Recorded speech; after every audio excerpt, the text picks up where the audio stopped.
কেন আসছি আমরা? কেন গাছ লাগাতে আসছি? তোমরা আমার সাথে লাগাবা সবাই? নিজেদের বাড়িতে অন্তত একটি করে গাছ লাগাতে শিক্ষার্থীদের আহ্বান জানিয়ে বাংলাদেশ সরকারের যুব ও ক্রীড়া প্রতিমন্ত্রী মোহাম্মদ আমিনুল হক বলেছেন, আগামী 5 বছরে 25 কোটি গাছ লাগানোর যে কর্মসূচি নেওয়া হয়েছে তা সফল করতে দেশের প্রতিটি নাগরিককে দায়িত্বশীল ভূমিকা পালন করতে হবে।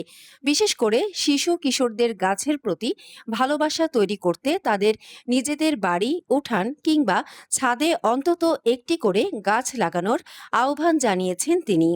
সোমবার 24 আগস্ট সকালে ঢাকা 16 আসনের আওতাধীন সেনানিবাস সরকারি প্রাথমিক বিদ্যালয় ও দ্বিগুণ সরকারি প্রাথমিক বিদ্যালয়ের শিক্ষার্থীদের সঙ্গে নিয়ে বৃক্ষরোপণকালে তিনি এসব কথা বলেন। কেন আসছি আমরা? কেন গাছ লাগাতে আসছি? তোমরা আমার সাথে লাগাবা সবাই? হ্যাঁ, গাছ লাগালে এই যে দেখো কত সুন্দর লাগছে, সবুজায়ন হয়। গাছ আমাদেরকে অক্সিজেন দেয়, তাই না?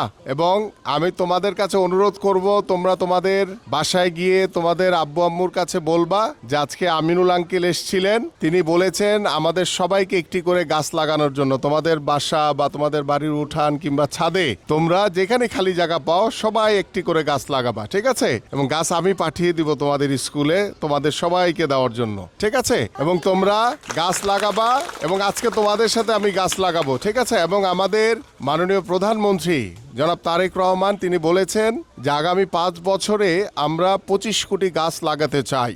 সরকারের যেহেতু সিদ্ধান্ত, আমাদের এদেশের নাগরিক হিসেবে আমাদের দায়িত্ব হচ্ছে তোমাদেরও দায়িত্ব একটি করে গাছ লাগানো। এবং আমরা চাই যে তোমাদের মতো কোমলমতি যারা শিশু রয়েছে, আমরা গাছ লাগানোর মাধ্যমে তোমাদেরকেও সেই গাছের প্রতি যে ভালোবাসা, গাছ আমাদের কি কি উপকার হয়, গাছের মাধ্যমে আমরা কিভাবে উপকৃত হই, সেই বিষয়গুলো সম্পর্কে তোমরা জানো, তোমরা বুঝো। এই কারণেই আমরা এই গাছ লাগানোর কর্মসূচি আমরা হাতে নিয়েছি। শিক্ষার্থীদের উদ্দেশ্যে তিনি আরও বলেন, গাছ শুধু পরিবেশ রক্ষা করে না, মানুষের জীবন ও প্রকৃতির ভারসাম্য রক্ষায়ও গুরুত্বপূর্ণ ভূমিকা পালন করে। তাই এখন থেকেই গাছের প্রতি ভালোবাসা তৈরি করতে হবে এবং অন্যদেরও গাছ লাগাতে উৎসাহিত করতে হবে। বৃক্ষরোপণ কর্মসূচিতে 2 বিদ্যালয়ের শিক্ষার্থী ও শিক্ষকরা অংশ নেন।